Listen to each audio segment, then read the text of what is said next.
Bonjour et bienvenue sur cette nouvelle leçon de GeoGebra.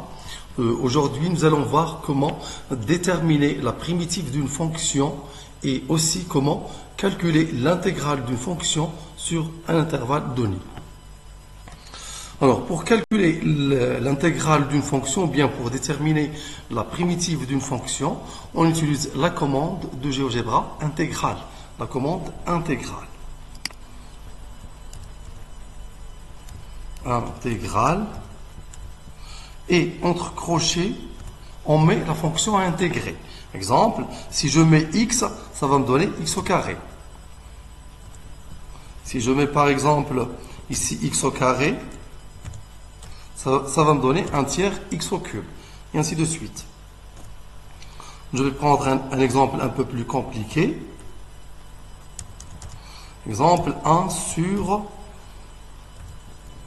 1 plus x à la puissance 3.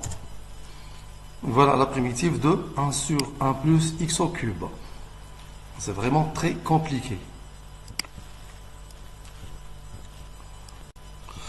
Nous allons voir maintenant comment calculer l'intégrale définie d'une fonction, c'est-à-dire l'intégrale d'une fonction sur un intervalle donné.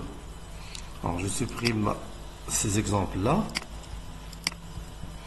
Pour calculer l'intégrale définie d'une fonction, on utilise la même commande intégrale. Mais cette fois-ci, on précise les bornes de l'intervalle sur lequel on intègre la fonction.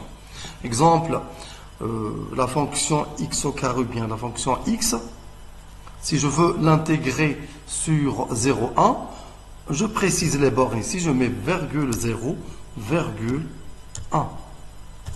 Et voici l'intégrale de la fonction f de x égale x sur l'intervalle 0,1 qui représente bien l'aire de la fonction, ou bien l'aire créée par la courbe de la fonction avec l'axe des x.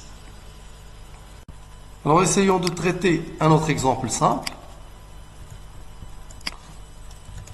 Intégrale de la fonction par exemple x au carré.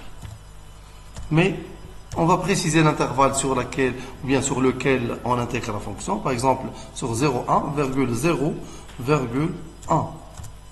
Et voici l'intégrale de la fonction 0,33 et qui représente aussi l'aire de la fonction, ou bien l'aire créée par la courbe de la fonction avec l'axe des x.